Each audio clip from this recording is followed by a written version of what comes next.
Shalom Aleichem and welcome to Online Smicha. In the Parshas HaTorah that we read now, we learn a lot about the Beis HaMikdash, the Mishkan, the Klei HaMishkan, the Big Day Kahuna, etc., etc. And we know that the Rambam tells us all the halachas associated with the Mishkan, the Mikdash, as it was in the Mishkan Shiloi, the Beis HaMikdash HaRishon, the Beis HaMikdash HaSheni, etc., etc. Now, there is a question, because we find that the Shi'urim, or not only the Shi'urim, some of the Kalim, as they were in the Mishkan, they weren't exactly done in the Beis HaMikdash. The obvious one, the structure in the Mishkan was made out of completely different than the Beis HaMikdash, which is made out of Avanim. Some of the Kalim, the sizes of the Kalim, and some were by one Mishkan, by one Mikdash, and wasn't by the next. The size of the Heichel, the size of the Ulam, changed from one to another. And the question becomes like this. Yes, the Torah says, yes, the Torah says, at the end of Parshas Yisroi, that you're not allowed to make a replica,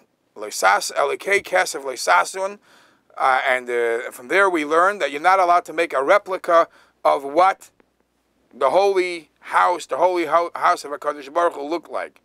But which one are we talking about? Are we talking about as it was in shape and size, as it's in the Mishkan?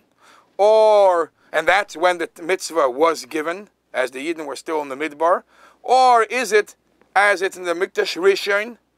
Or not the Mikdash Rishon, Mikdash Sheni, because in the two Mikdashes, Bati Mikdashes itself, there were different Kalim with different sizes.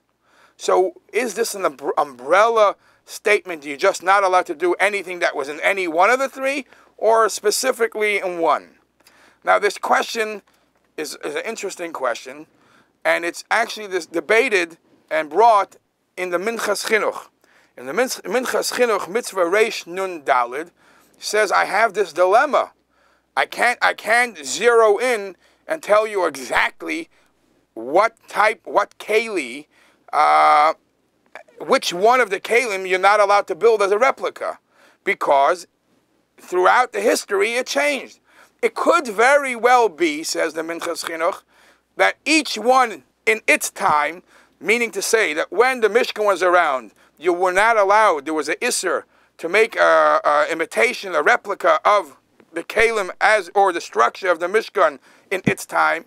In the time of the Bayis Rishon, it was prohibited to make imitation, a replica in its time, how it looked during the Bayis Rishon, and saying by Bayis Sheni.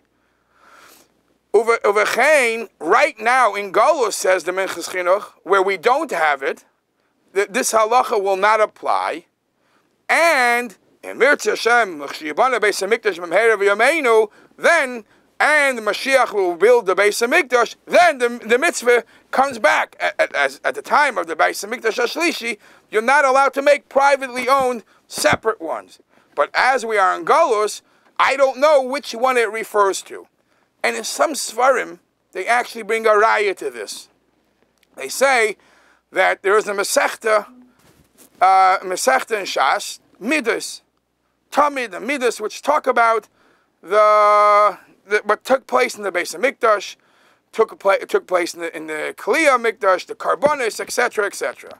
When you look in the Akdama from the Rambam, so the Akdama from the Rambam says, why is it important for us in Golus to know all this? Says the Rambam, because like this, we'll have some knowledge, and we'll be able to relate to what it will be, how it will look like when Mashiach comes, how to build the Beis HaMikdash then. So the Mefarshim say, what are you talking about? Why are you discussing that the issues of Midas, of the structure of the Beis HaMikdash, only depends on when Mashiach comes, how to know what will happen then? It's obviously an Isser for our times, because whatever we have to know what the Beis HaMikdash look like, because however it looked like, you have a prohibition, you're not allowed to make your own. Elamai, some Mefarshim bring a raya, perhaps the Minchas Chinuch is correct, that to do a replica of the Beis HaMikdash and its Kalim today as Nebuch we are in Golus, perhaps it doesn't apply to Isser. It's only when a Mikdash, a Mishkan, is around that you're not allowed to make your own. But when you look in Shulchan Aruch, in Yeredeya, Siman Kuf Mem Aleph Seif Ches, the Mechaber says, you're not allowed to do certain things. For example, you're not allowed to make a menorah. Now, this is a guideline you should know how they paskin.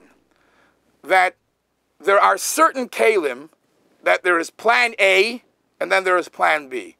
Plan A means this is how it's meant to be. It has to be made out of gold, it has to have gaviyim, it has to have kaftorim. That's plan A. It has to have 7 branches. Plan B is, what if there's no gold? You might be able to make it out of metal. But even plan B disallows wood. So to make a wooden menorah, it's not even close to what it would be like in the Beis HaMikdash. So when you are considering when there might be a chashash, so you have to know like this. Those materials, or the type of structure that you're building, if it's a must that this is how it's supposed to be done in the Mikdash, in the Beis HaMikdash or the Mishkan, and without it, it's possible, then if you make a replica like that, it's too close to how it was in the Beis HaMikdash. So if you make a golden menorah, 7 branches, even though you're lacking, you didn't make the Gaviyim and the Kaftorim, but you're way too close, and that's not allowed. According to the Mechaber, and in the Shach and Sifkat and Lamed Ches, Lamed Hey and Lamed Vav, that's too close. Because basically the menorah was the same in all. It has 7 branches, it was made out of gold, but if you're getting too close to how it was, you can't. If, however, you want to make it, but you're going to make it in wood, where, for example, this concept of a wooden menorah is nowhere near to a kosher menorah in the Mishkan or in the Mikdash, it would be allowed.